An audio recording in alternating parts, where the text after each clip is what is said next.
Okay, direct indirect speech, ये जो topic है ये बचपन से तुम पढ़ते आए हो, लेकिन इतने बड़े हो गए फिर भी नहीं आता है ना।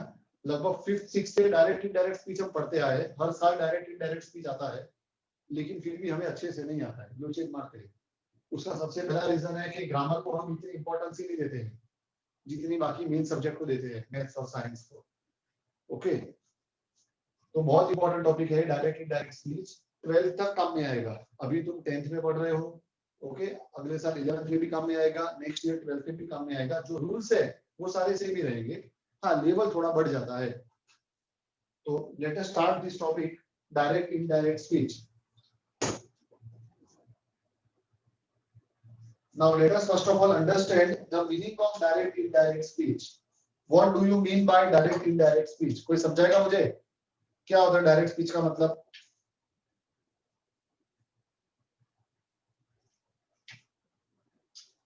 बोलो।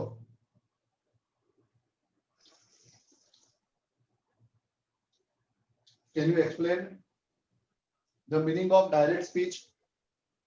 सर डायरेक्ट स्पीच यानी कि सर जो दो पर्सन बातें कर रहे हो, मतलब आमने सामने। Very good. जब दो आमने सामने फेस टू फेस बात कर रहे हैं, ओके, वो है डायरेक्ट स्पीच। या मान लो फोन पे भी बात कर रहे हो, ऐसा कुछ नहीं है।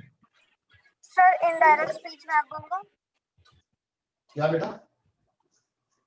इनडायरेक्ट स्पीच में दो पर्सन बातें कर रहे हो, वो तीसरा पर्सन बताता है। मतलब एक पर्सन जो बोल रहा है, दूसरा पर्सन सेकंड पर्सन को बताता है। हाँ ठीक है। दो पर्सन के बीच में जो डायरेक्ट बात हो रही है, दो पर्सन के बीच में जो डायरेक्ट कम्युनिकेशन हो रहा है, उसको बोला जाता है डायरेक्ट स्पीच। ओके, पर्सन ए और बी के बीच में डायरेक्ट बात हो रही है और ए बी को क्या बोल रहा है? तो ए बी को बोल रहा है I will come to your house, ऐसा ए ने बी को बोला। ओके, तो ए ने बी को जो डायरेक्ट बोला है, ओके, ए और बी के बीच में जो डायरेक्ट बात हुई है, इसको बोला जाएगा डायरेक्ट स्पीच। क्या बोला जाएगा इसको? Direct speech. ओके, अब मान लो एक पर्सन सी है जो ये दोनों की बातें सुन रहा है। देयर इज अ पर्सन सी जो चुपके से ये दोनों की बातें सुन रहा है। ए और बी आपस में बातें कर रहे हैं कि I will come to your house, और जो पर्सन सी है वो ये दोनों की बातें सुन रहा है। तो पर्सन सी क्या समझेगा? पर्सन सी क्या समझेगा? बोलो। तो पर्सन सी समझेगा पर्सन बी के साथ में जाने वाला है। A would go to B's house. Okay, I मतलब कौन? ए। विल कम, ए ने बोला कि मैं तेरे घर पे आऊंगा, तो सी क्या समझेगा कि ए बी के घर पे जाएगा। ए ने बी को क्या बोला कि मैं तेरे घर पे आऊंगा, तो जो पर्सन सी है वो क्या समझ रहा है कि ए बी के घर पे जाएगा। इसके लिए कम का क्या हो गया? Go to your. योर मतलब किसका हाउस? बी's हाउस। तो ये जो सी ने समझा है, इसको बोला जाएगा इनडायरेक्ट स्पीच। अंडरस्टूड? दो पर्सन बात कर रहे हो, तीसरा पर्सन उसकी बात सुन रहा है, तो जो तीसरा पर्सन बात सुन रहा है उसको बोलेंगे इनडायरेक्ट स्पीच। ओके, और ऐसा जरूरी नहीं कि ए और बी है वो आमने सामने खड़े रहकर बात करेंगे तो डायरेक्ट स्पीच है। ए और बी अगर फोन पे बात कर रहे हैं और पर्सन सी फिर भी उनकी बातें सुन रहा है, ओके, तो भी वो क्या है?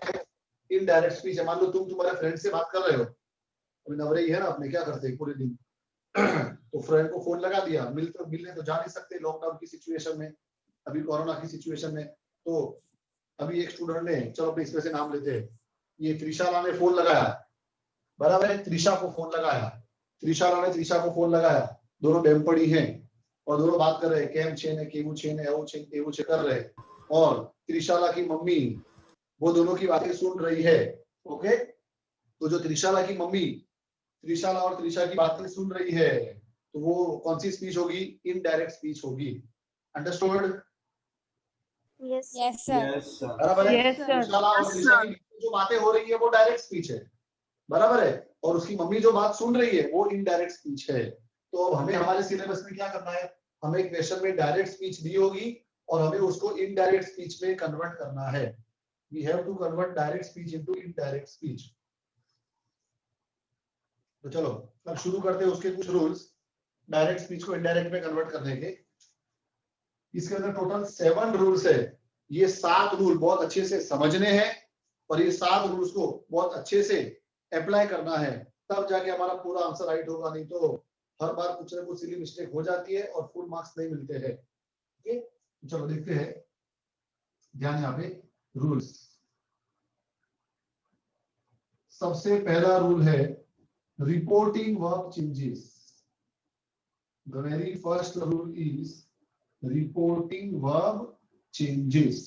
अब what do you mean by reporting verb? Reporting verb किसको बोलते हैं उसको समझने के लिए एक एग्जांपल लेते हैं।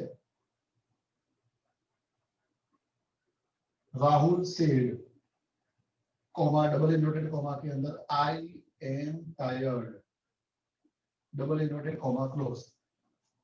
ये जो डबल इन्वर्टेड कॉमा में लिखा है ये है डायरेक्ट स्पीच, और डायरेक्ट स्पीच के आगे जो ये वर्ब है इस वर्ब को बोला जाता है रिपोर्टिंग वर्ब। इसको बोला जाता है रिपोर्टिंग वर्ब। तो जो अपना पहला रूल है, पहला रूल बेस्ड है इस रिपोर्टिंग वर्ब के ऊपर ही। ओके, देखो रिपोर्टिंग वर्ब और उसको इनडायरेक्ट में कैसे कन्वर्ट करना है। अगर रिपोर्टिंग वर्ब सेड दिया है तो सेड का हो जाएगा सेड दैट या तो टोल्ड दैट। अगर सेंटेंस असर्टिव होगा, असर्टिव मतलब सिंपल स्टेटमेंट, अगर सेंटेंस असर्टिव होगा तो सेड का हो जाएगा सेड दैट या तो टोल्ड दैट, जो भी लिखना हो। फिर सेड का हो जाएगा आस्क्ड, और you can also right inquired if the sentence is interrogative। अगर सेंटेंस इंटरोगेटिव है तो सेड का क्या हो जाएगा आस्क्ड हो जाएगा या तो इंक्वायर्ड हो जाएगा। ओके, हाँ यहाँ पर दैट नहीं लगेगा, सेड का सिंपल आस्क्ड या simple inquired, don't write that. Interrogative sentence में कभी भी दैट नहीं लगेगा। फिर सेड का हो जाएगा एक्सक्लेम्ड दैट। अगर सेंटेंस एक्सक्लामेटरी है, एक्सक्लेमेशन मार्क वाला सेंटेंस है, एक्सक्लामेटरी सेंटेंस, ओके, तो सेड का हो जाएगा एक्सक्लेम्ड दैट। फिर उसके बाद सेड का हो जाएगा ऑर्डर्ड टू, ऑर्डर्ड के साथ टू लगेगा, advised to and requested to.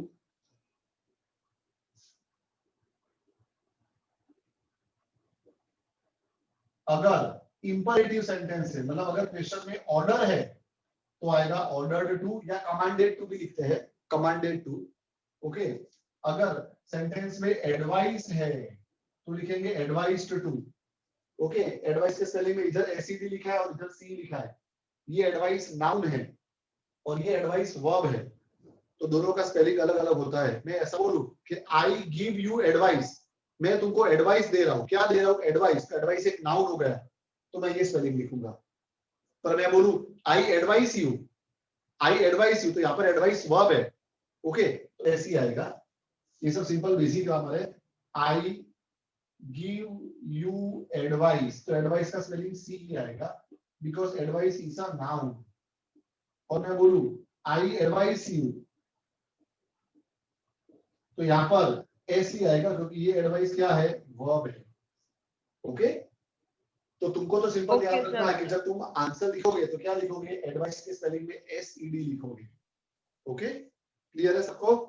Yes, sir. और Yes. अगर हमारे सेंटेंस में रिक्वेस्ट है तो लिखेंगे रिक्वेस्टेड टू, और पीछे टू आएगा कंपलसरी। तो वापस से इसका स्क्रीनशॉट भेजोगे? सेड की जगह पे आ जाएगा सेड दैट या तो told that if the sentence is assertive. Said की जगह पे आ जाएगा आस्क्ड या तो inquired if the sentence is interrogative. Said की जगह पे आएगा एक्सक्लेम्ड दैट, दैट लगेगा, दैट सिर्फ एक ही सिचुएशन में नहीं लगेगा, इंटरोगेटिव सेंटेंस में। ओके, एक्सक्लेमेटरी सेंटेंस होगा तो एक्सक्लेम्ड दैट। और अगर इंपरेटिव सेंटेंस है, इंपरेटिव सेंटेंस का मतलब होता है ऑर्डर, एडवाइस या रिक्वेस्ट, तो वहां पर आएगा ऑर्डर्ड टू, एडवाइज्ड टू या रिक्वेस्टेड टू। बोलो रूल नंबर 1 में कोई भी डाउट? No sir. ये एक रूल ऐसा है, रूल नंबर 1 जो अप्लाई होता है डायरेक्ट स्पीच के बाहर। ये डायरेक्ट स्पीच है और इसके बाहर अप्लाई हो रहा है। अब बाकी के हम जो रूल्स पढ़ेंगे सबके सब रूल्स अंदर अप्लाई होंगे डायरेक्ट स्पीच के अंदर। खाली एक ही रूल ऐसा है, रूल नंबर 1 जो कहां पे अप्लाई होता है, रिपोर्टिंग वर्ब पे, मतलब के डायरेक्ट स्पीच के बाहर। बाकी सारे रूल्स डायरेक्ट स्पीच के अंदर ही अप्लाई होंगे। इसका मैं स्क्रीनशॉट लेता हूं, फिर हम नेक्स्ट रूल पे जाते हैं।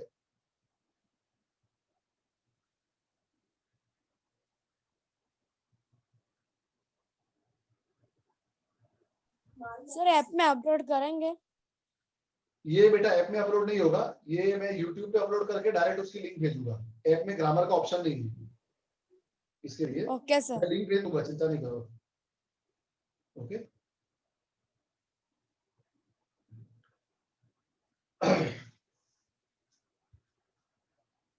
और ग्रामर के बाकी के भी जितने टॉपिक्स हमने चलाए हैं वो सारे टॉपिक तुम अपने हाउजास के YouTube चैनल पे जाना, उसमें ग्रामर को हाँ सिलेक्ट सर है। करना, तो ग्रामर के अंदर तुमको सारे टॉपिक्स मिलेंगे जो जो अपने पढ़े आगे वो सब।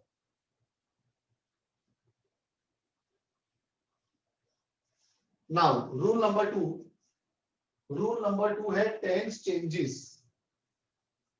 रूल नंबर 2 है टेंस चेंजेस। जब भी हम डायरेक्ट स्पीच को इनडायरेक्ट में कन्वर्ट करते हैं तो टेंस चेंज हो जाएगा। कैसे चेंज होगा, उसका क्या रूल है वो देखते हैं। Direct speech and indirect speech. अपने सिलेबस में डायरेक्ट टू इनडायरेक्ट है, उल्टा नहीं करना है। ओके अब देखो, सबसे पहले अगर क्वेश्चन सिंपल प्रेजेंट टेंस में है तो वो कन्वर्ट हो जाएगा सिंपल पास्ट टेंस में। Simple present tense will be converted into simple past tense. Okay simple present tense का मतलब क्या होगा, V1 फॉर्म होगा या तो yes sir. Simple present tense में क्या होता है, वर्ब कौन से फॉर्म में होगा, प्रेजेंट फॉर्म में होगा ना, V1 फॉर्म में। तो V1 फॉर्म किसमें कन्वर्ट हो जाएगा, V2 फॉर्म में। V1 form will be converted into V2 form. V2। Example: he eats an apple. तो यहाँ पर देखो eat सिंपल प्रेजेंट टेंस है, V1 फॉर्म है, तो उसका इनडायरेक्ट स्पीच में क्या हो जाएगा, he ate an apple. V2 form हो जाएगा। Simple present tense will become simple past tense. Any doubt? No sir. लेकिन अगर क्वेश्चन पहले से ही सिंपल पास्ट टेंस में हो तो simple past tense will become past perfect tense. यानी कि अगर क्वेश्चन के अंदर वर्ब पहले से V2 फॉर्म में हो तो वो कन्वर्ट हो जाएगा V3 फॉर्म में। और V3 फॉर्म जब आएगा तो क्या लगाना पड़ेगा, हेड लगाना पड़ेगा, had plus V3 form. Present tense है तो पास्ट में कन्वर्ट होगा, पर अगर क्वेश्चन में ही वर्ब पास्ट टेंस पे होगा तो और पास्ट हो जाएगा। और पास्ट का मतलब पास्ट परफेक्ट। एग्जांपल क्वेश्चन में ही अगर होगा he ate an apple तो क्या हो जाएगा उसका, he had eaten an apple। यहां पर सब लोग गलती करते हैं, ये रूल भले अभी मैंने समझाया है पर जब अप्लाई करोगे तो ये रूल तुम भूल जाओगे। Okay he ate an apple का he ate an apple लिख के आ जाते हैं इनडायरेक्ट स्पीच में, तो ऐसा नहीं होगा। एट अगर पास्ट टेंस है तो उसका और पास्ट करने का, और पास्ट का मतलब past perfect tense, had eaten। Understood? Yes yes sir. Yes, sir. Yes sir. Third present continuous tense. अगर प्रेजेंट कंटिन्यूअस टेंस है तो it will be converted into past continuous tense.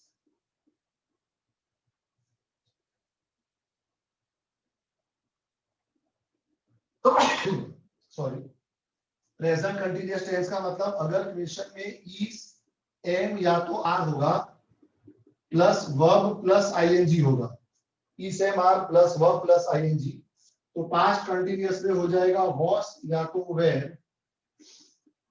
Plus verb plus ING. Okay, is am are का क्या हो जाएगा, was where हो जाएगा। ईसेमार का मतलब प्रेजेंट और आईएनजी आ गया मतलब कंटिन्यूअस, तो उसका हो जाएगा वॉस वेयर यानी past continuous. Example, he is eating an apple, is eating, तो उसका क्या हो जाएगा, he was eating an apple. Okay, was eating हो जाएगा।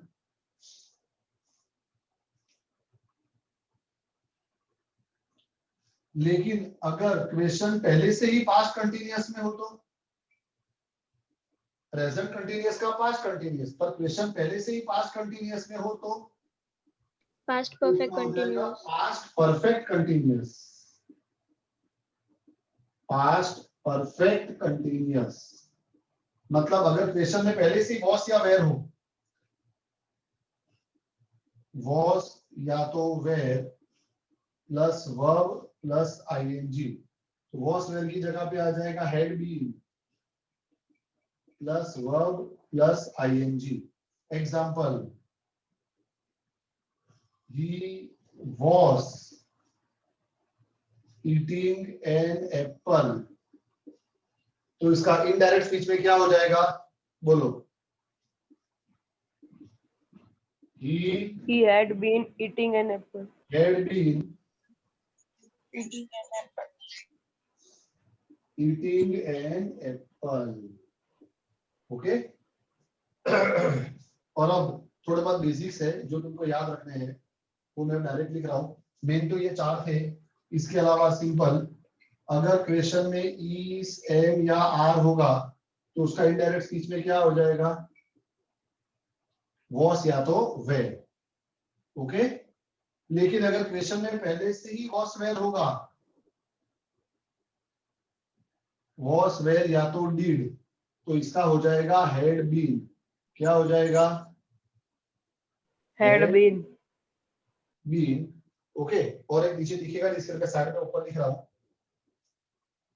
ई से मार होगा तो वॉस वेयर, क्वेश्चन में पहले से वॉस वेयर या डीड होगा तो हैड बीन, और एक लास्ट में यहां लिख देता हूं नंबर 7, अगर क्वेश्चन में विल होगा या शैल होगा तो दोनों का इनडायरेक्ट स्पीच में वुड होगा। ऐसा मत सोचना कि विल का वुड तो शैल का शुड कर दिया। अगर तुमने शैल का शुड कर दिया तो क्या होगा, पूरा सेंटेंस का मीनिंग ही चेंज हो जाएगा। आई शैल कम मतलब मैं तुम्हारे घर पे आऊंगा, एंड आई शुड कम मतलब पक्का आना ही पड़ेगा, कंपलसरी हो गया, तो मीनिंग ही चेंज हो गया। इसके लिए विल या शैल दोनों का क्या होगा, वुड होगा। कैन का क्या होगा, कुड होगा। मे का क्या होगा, माइट होगा। और अगर क्वेश्चन में शुड दिया है तो शुड का ऑट टू होगा, ought to, OUGHT, ought to. ये बहुत कम आता है यूज में, पर फिर भी रूल है, इसके लिए लिख दिया है। ओके, ये डायरेक्ट स्पीच में इसमें से कुछ भी हो तो Okay, sir. हो जाएगा। Any doubt? No, sir. Okay, अब इसका भी मैं स्क्रीनशॉट ले लेता हूं। तो रूल नंबर 2 था टेंस चेंज।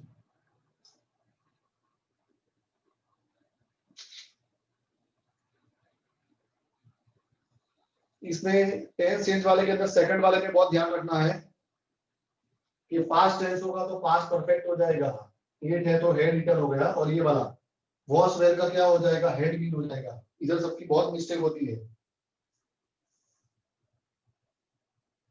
रूल तो सब लर्न कर लेते हैं, पर जब उसको अप्लाई करने का टाइम आता है तब गड़बड़ करते हैं।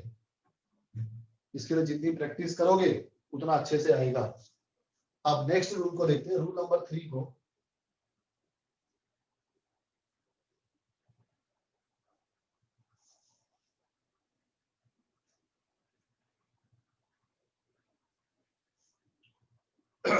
रूल नंबर 3 है nearness become फारनेस।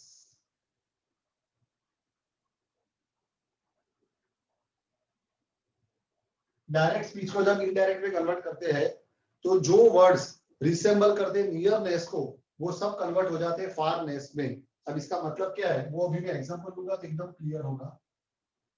Direct and indirect.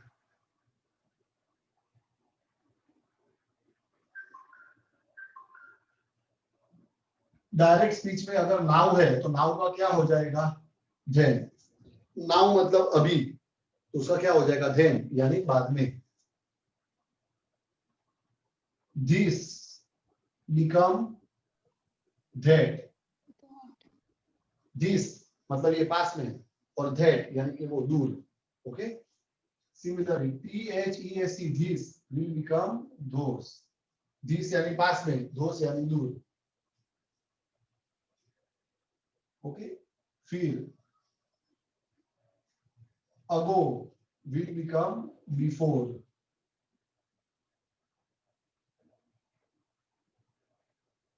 come will become go। अभी आपने देखा था ना, I will come to your house, तो क्या कर दिया था, he would go to the house। come का go हो जाएगा। उसके बाद today का हो जाएगा that day।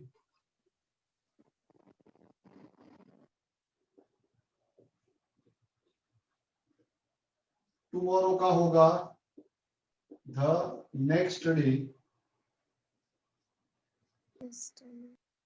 yesterday previous day, का होगा the previous day।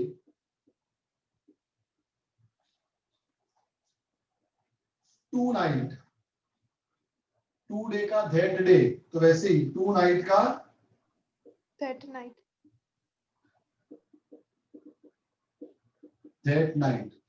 Okay, now का that, this that, these those, ago का before, come का go, today का that day, tomorrow का the next day, yesterday का the previous day, tonight का that night। एक और रह गया, अगर here होगा तो उसका हो जाएगा there। और स्पेलिंग THERE देगा, प्लेस बता रहा है, here becomes there। तो ये सब वर्ड क्या बता रहे हैं, नियरनेस। now, this, today, है ना, tomorrow, ये सब नियरनेस बता रहे हैं। और इनडायरेक्ट स्पीच में सब कन्वर्ट हो जाते हैं फारनेस में। कम, कम का क्या हो गया गो। ओके, दिस का क्या हो गया those, THIS दिस का क्या हो गया that। ओके, तो जितने भी वर्ड्स है ये सब नियरनेस बता रहे हैं और वो कन्वर्ट हो जाते हैं फारनेस में। Rule number 4, pronoun changes. What do you mean bye pronoun? Pronoun किसको बोलते हैं, बोलो। A word in place of used in place of noun. The word used in place of noun is called pronoun। okay, तो I का क्या होगा, he, she या तो it। me का क्या होगा, him या तो her। my का होगा his या तो her। mine का होगा his और hers। we का होगा they। our का होगा their। us का होगा them। अब यू में दो है, अगर यू वर्ब के पहले है, बिफोर वी मतलब वर्ब, अगर यू वर्ब के पहले है तो यू का होगा ही, शी या तो इट। और अगर यू वर्ब के पीछे है, सेंटेंस के एंड में है, आफ्टर वर्ब, तो यू का होगा हिम और हर। एग्जांपल से और भी क्लियर होगा। The teacher, you are a good boy, तो क्या होगा, यू का हो जाएगा ही, आर का हो जाएगा was. You are a good boy, तो he was a good boy, है ना, तो यू का क्या हो गया, ही हो गया। लेकिन अगर यू आफ्टर वर्ब है, द टीचर स्कोल्डेड यू, तो क्या हो जाएगा, द टीचर स्कोल्डेड हिम या the teacher scolded her. Okay, तो अगर यू स्टार्टिंग में वर्ब के पहले है तो ही या शी होगा या इट होगा, और अगर वर्ब के बाद में है तो ही या तो हर होगा।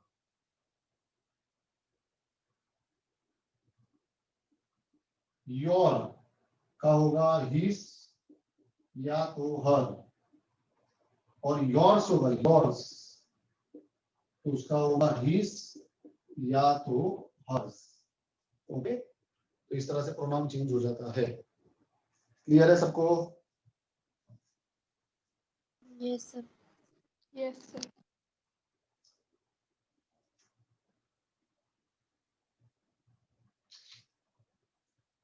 अब चलते हैं रूल नंबर 5 पे। रूल नंबर 5 बहुत छोटा सा है और बहुत सिंपल सा है।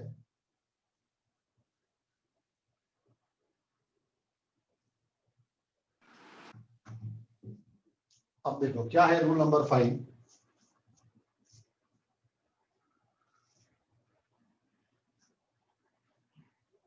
Rule number 5 is related to punctuation mark.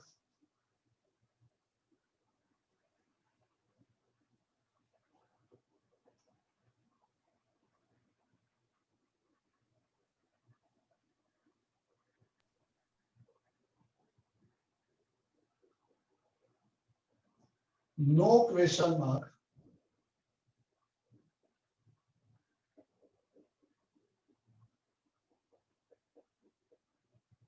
और exclamatory mark.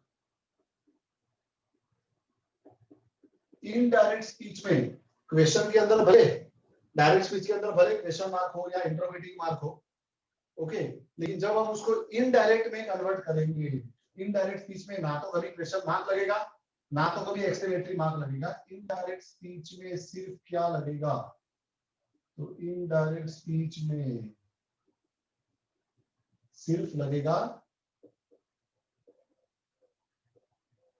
Full stop. Okay, अगर डायरेक्ट स्पीच के अंदर मतलब क्वेश्चन के अंदर हमें क्वेश्चन मार्क दिया हो या एक्सक्लेमेटरी मार्क दिया हो तो वो सब हट जाएगा और वो सबकी जगह पे सिंपल क्या लगेगा, फुल स्टॉप लगेगा। इनडायरेक्ट स्पीच में कभी भी क्वेश्चन मार्क या एक्सक्लेमेशन मार्क नहीं आएगा।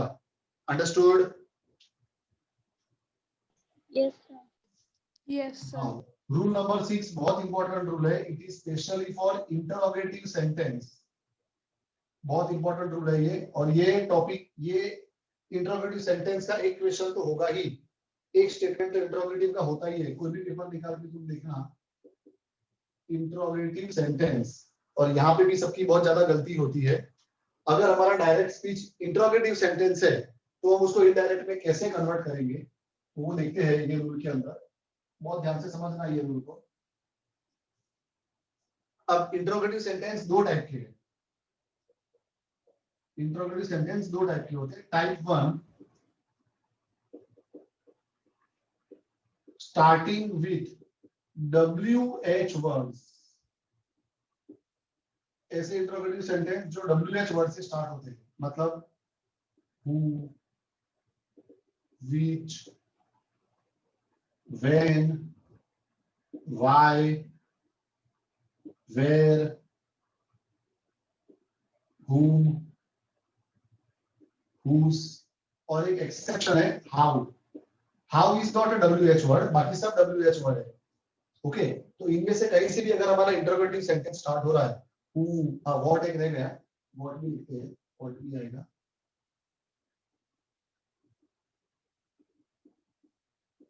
और एक एक्सेप्शन है हाउ। हाउ भले WH वर्ड नहीं है पर वो भी हम इंटरोगेटिव सेंटेंस में यूज करते हैं।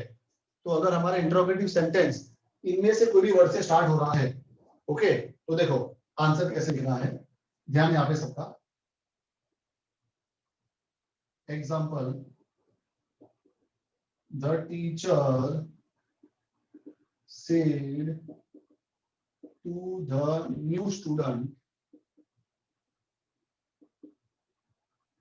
comma, double inverted comma, what is your name?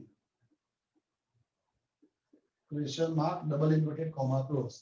अब देखो ये जो डबल इन्वर्टेड कॉमा मतलब जो ये डायरेक्ट स्पीच वाला सेंटेंस है, ये इंटरोगेटिव सेंटेंस है, क्वेश्चन मार्क है। ओके, तो देखो इसका आंसर कैसे लिखेंगे।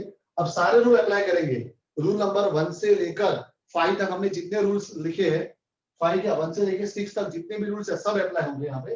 देखो ध्यान से, सबसे पहला रूल है रिपोर्टिंग वर्ब चेंजेस। तो सेड आ गया है, सेड टू की जगह पे टोल्ड आता है, हमेशा याद रखना। सेड टू की जगह पे क्या आएगा, टोल्ड। सेड और टू दोनों हट जाएंगे और इसकी जगह हमेशा टोल्ड आएगा। तो द टीचर सेड टू को हटा के क्या आएगा, टोल्ड द न्यू स्टूडेंट। अब देखो वैसे तो टोल्ड आता है, लेकिन हमारा रूल क्या है रिपोर्टिंग वर्ब का, कि अगर इंट्रोगेटिव सेंटेंस है तो सेड की जगह पे क्या आएगा, आस्क्ड आएगा, है ना। तो क्या लिखेंगे यहाँ पे हम, asked. The teacher asked, to कभी नहीं लगाने का, टू नहीं आएगा। The teacher asked the new student. अब ध्यान यहाँ पे WH वर्ड, हमारा इंट्रोगेटिव सेंटेंस कहां से स्टार्ट हो रहा है, WH वर्ड से। तो अपने को भी वो सेम टू सेम लिख देने का। I for interrogative, I for interchange. Interrogative sentence में हमेशा वर्ब और नाउन इंटरचेंज होंगे। इस वर्ब है और योर नेम नाउन है, ये दोनों इंटरचेंज होंगे, योर नेम आगे आ जाएगा। क्वेश्चन में क्या होगा, वर्ब पहले है और नाउन बाद में है। जब आंसर लिखेंगे तो नाउन पहले आएगा और वर्ब बाद में आएगा। तो योर का क्या होगा, हिज या तो हर, जो भी लिखना हो, हिज नेम या तो हर नेम। और इसका क्या हो जाता है, वॉस।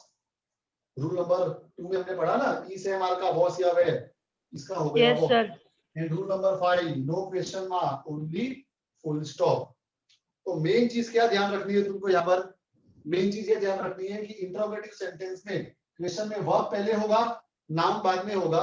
आंसर लिखने के टाइम नाउन पहले लिखने का और वर्ब बाद में लिखने का, इंटरचेंज कर देने का। I for interrogative, I for interchange. Understood? Yes, sir. Clear है सबको? Yes, sir. एक और एक्स्ट्रा एग्जांपल लेते हैं, one more example. The little boy said to his friend,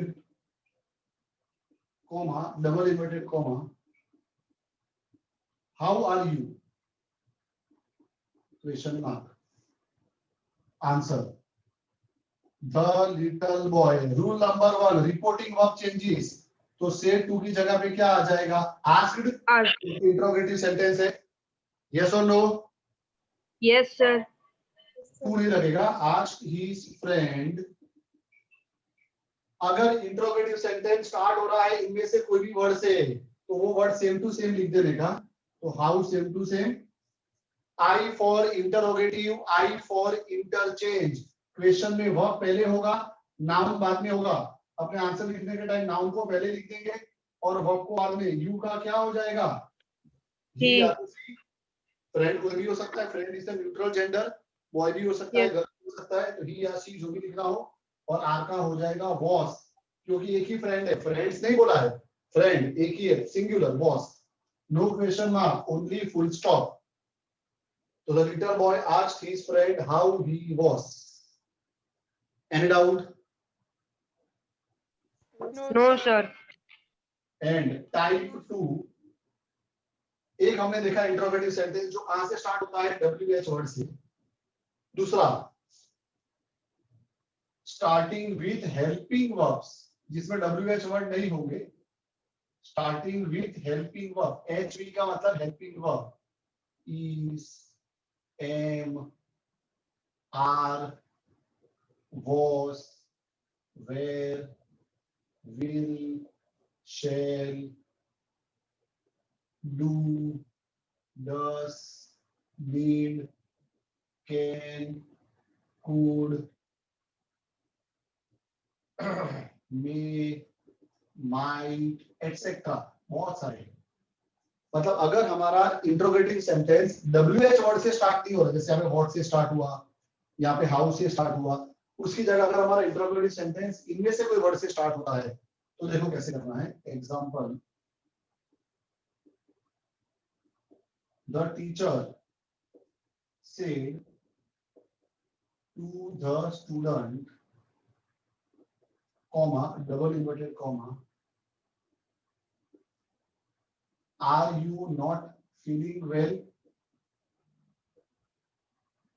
Question mark, double inverted comma, close। तो देखो यहाँ पर भी इंट्रोगेटिव सेंटेंस ही है, क्वेश्चन मार्क आ गया मतलब इट इज इंट्रोगेटिव सेंटेंस। पर क्या ये WH वर्ड से स्टार्ट हुआ है? इनमें से कोई वर्ड से स्टार्ट हो रहा है? No sir. No, sir. तो देखो आंसर कैसे लिखेंगे? The teacher, rule number 1, reporting verb changes, तो से टू की जगह पे आ जाएगा आस्क्ड द स्टूडेंट। अब अगर क्वेश्चन में WH वर्ड ना दिया हो, उसकी जगह पे अगर हमारा क्वेश्चन हेल्पिंग वर्ब से स्टार्ट हो रहा हो, ओके, तो आंसर में लगाने का इफ या तो वेदर, दोनों में से कुछ भी है, दोनों नहीं, इफ या तो वेदर, दोनों में से कुछ भी है, कंपलसरी लगाने का। द टीचर आज द स्टूडेंट, अगर हमारा इंटरोगेटिव सेंटेंस हेल्पिंग वर्ब से स्टार्ट हो रहा है, अगर WH वर्ड नहीं दिया है, तो या तो इफ लगाने का या तो वेदर, और वेदर का स्पेलिंग देखो WHETHER, अमुक जब वो मौसम की जानकारी वाला वेदर लिख के आते हैं WEATHER, तो रॉन्ग हो जाएगा। या तो इफ लगाओ या तो वेदर, मैं तो बोलता हूँ इफ ही लगाओ हर बार, कोई कंफ्यूजन ही नहीं। ओके अब वापस से क्वेश्चन में वर्ब पहले है और नाउन बाद में है, इंटरचेंज, नाउन आगे आ जाएगा, तो यू का हो जाएगा ही, आर का हो जाएगा वॉस, बाकी पूरा same. Not feeling well, no question mark, only full stop. The teacher asked the student if he was not feeling well, या तो whether he was not feeling well. तो if या whether कब लगाने का? if या whether कब लगाने का? सेंटेंस में क्वेश्चन में ना दिए हो। कब से स्टार्ट हो रहा है और कहाँ लगाने का? तो डायरेक्ट स्पीच स्टार्ट करने पे ही लगा देने का। जैसे हम डायरेक्ट स्पीच पे घुसते हैं, the teacher asked the student, पहले इफ या वेदर में से कोई भी एक लगा देने का। उसके बाद I for interrogative, I for interchange, वो तो होने ही वाला है। क्वेश्चन में वर्ब पहले होगा, नाउन बाद में होगा, आंसर लिखने के टाइम नाउन पहले और वर्ब बाद में। इसके लिए यू का क्या हो गया? ही, शी भी लिख सकते थे, आर का हो जाएगा was. Okay, one more example, the boy asked his friend, the boy said to his friend,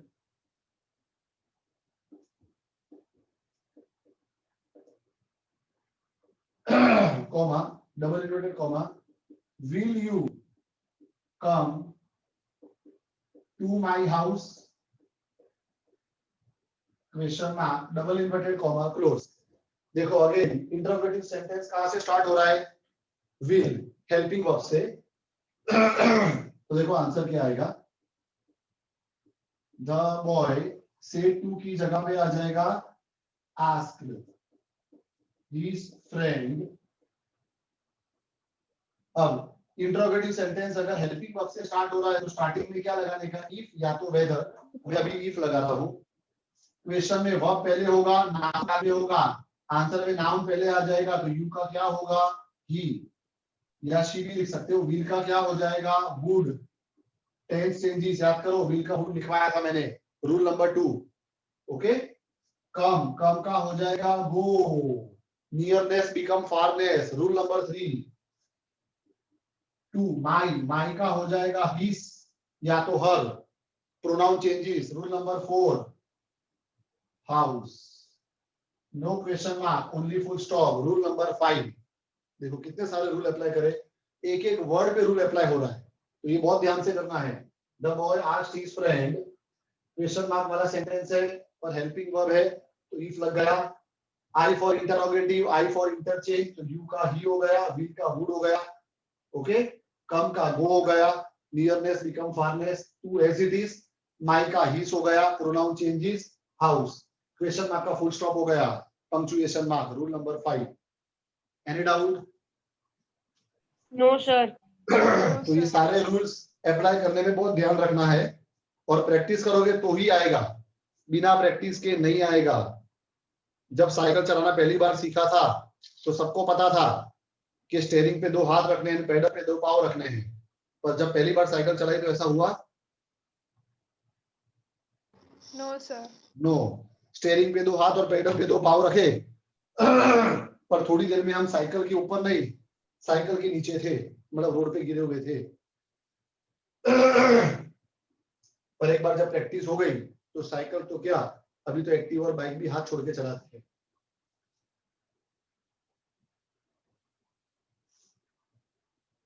now rule number 7, सबसे last rule number 7. Rule number 7 is specially for imperative sentence. Imperative sentence किसको बोलते हैं? जिसमें order, advice या request हो. Order, advice और request. तो जब इंपरेटिव सेंटेंस होगा तो एक चीज खाली याद रखनी है, tense do not change. Imperative sentence का कभी भी टेंस चेंज नहीं होता. इंपरेटिव सेंटेंस हमेशा प्रेजेंट टेंस में होता है. अपने किसी को ऑर्डर देते हैं तो कभी ऑर्डर पास्ट टेंस में दे सकते हैं? मुझे तुम सबको ऑर्डर देना, खड़े हो जाओ तो मैं क्या बोलूंगा? All of you stand up. ऐसा बोलूंगा? All of you stood up? No sir. No sir. अगर मुझे तुम सबको बाहर जाने को बोलना, ऑर्डर देना, क्या बोलूंगा? Get out. कि ऐसा बोलूंगा? Got out? No sir. हाँ बोला है, फंसे सब. बराबर है.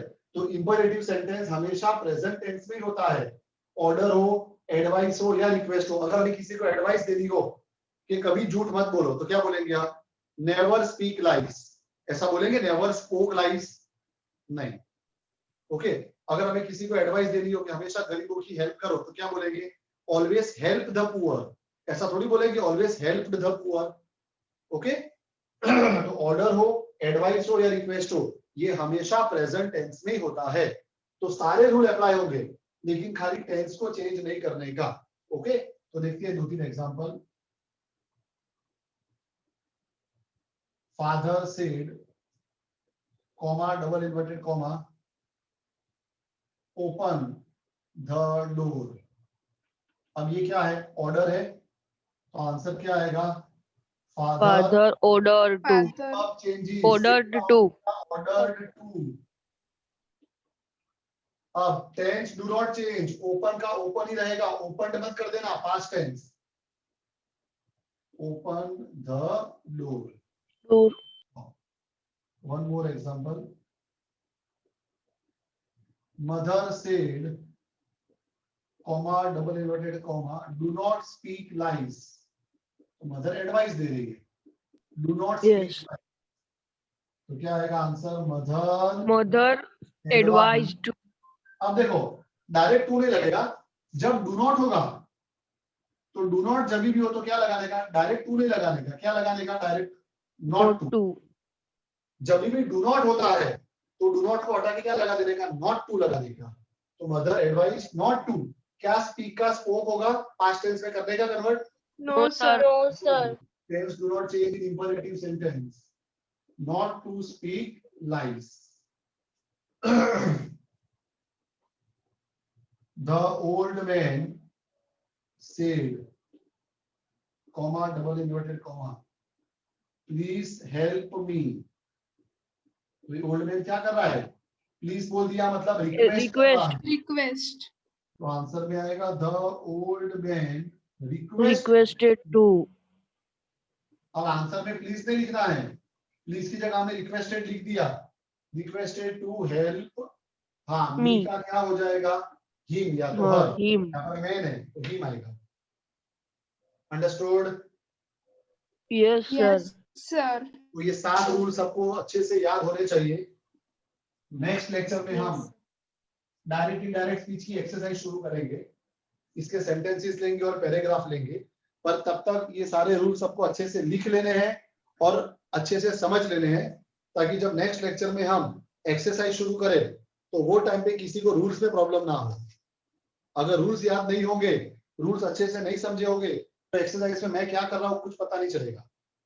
सब जादू ही जादू लगेगा तुमको कि सर क्या जादू कर रहे हैं. बराबर है. तो इसके लिए रूल्स अच्छे से पढ़ के रखिए. Yes, sir. ओके. Okay. चलो bye all Okay, of sir. You. Have a nice day. Bye, sir. Bye sir.